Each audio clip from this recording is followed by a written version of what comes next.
Exercice 2. On commence par noter que dans cet exercice, les résultats approchés sont à arrondir à 10-3, c'est-à-dire 3 chiffres après la virgule. La vertéporfine est un médicament utilisé pour soigner une certaine forme de dégénérescence maculaire liée à l'âge. Pour étudier l'efficacité de ce médicament, une étude a été réalisée auprès de 240 patients atteints de la maladie. Lors de cette étude, les patients ont été répartis en 2 groupes constitués au hasard. 160 patients ont reçu le traitement et 80 patients ont reçu un placebo. Après 1 an, on a compté les patients nommés répondeurs. On en a dénombré 108 parmi ceux qui ont suivi le traitement et 36 parmi ceux qui ont reçu un placebo. Partie A, probabilité conditionnelle. On tire au hasard une fiche parmi celles des 240 patients concernés par l'étude. On nous demande de construire un arbre de probabilité ou un tableau correspondant à la situation. Je vous propose de construire un arbre. Alors, on va commencer par faire une première partition de l'univers. On a 160 patients qui ont reçu un traitement à base de vertéporfine. Donc, ce sera le cardinal de l'événement V. La fiche tirée est celle d'un patient ayant reçu le traitement à base de vertéporfine. L'événement contraire, V bar, aura pour cardinal 80 patients. Le total, 160 plus 80, fait bien 240. Cardinal de l'univers. On va donc représenter les 2 premières branches de l'arbre, V et V bar. Alors on a 160 patients sur 240 qui ont reçu le traitement et 80 sur 240 qui ont reçu le placebo. Ensuite, on va s'intéresser à l'événement R. La fiche tirée est celle d'un répondeur.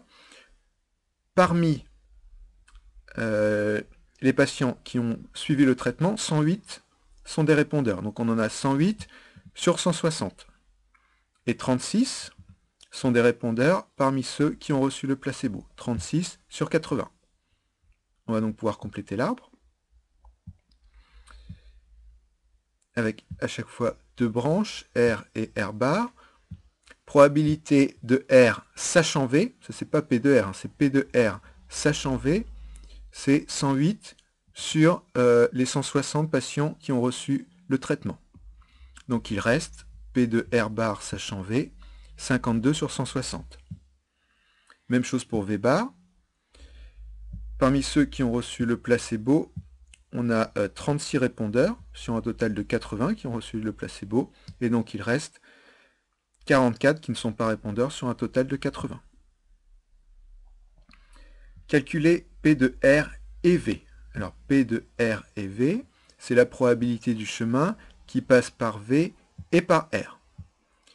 Pour déterminer la probabilité de ce chemin, on va faire le produit des probabilités sur les branches, c'est-à-dire P de V, 160 sur 240, fois P de R sachant V, 108 sur 160. On effectue le produit et on trouve 0,45. Troisième question, montrer par un calcul que P de R égale 0,6. Alors, P de R, on veut déterminer la probabilité de R, on va compter le nombre de chemins qui aboutissent à R. On a un premier chemin tout en haut, et un deuxième chemin qui passe par V bar. Donc la probabilité de R, ça va être la somme des probabilités des chemins qui mènent à R. On va donc faire probabilité de V et R, qu'on vient de calculer, ou R et V, on peut l'écrire dans le sens qu'on veut, plus probabilité de R et V bar. P de R et V, c'est 0,45, et P de R et V bar, même chose, on fait le produit des probabilités sur les branches, on trouve 0,15. La somme fait bien 0,6. Enfin, dernière question, sachant que la fiche tirée est celle d'un répondeur, quelle est la probabilité que ce patient ait retenu un traitement à base de vertéporfine? Une question de probabilité conditionnelle. On ne peut pas utiliser l'arbre, puisque dans notre arbre, on a P de R sachant V, mais on n'a pas P de V sachant R.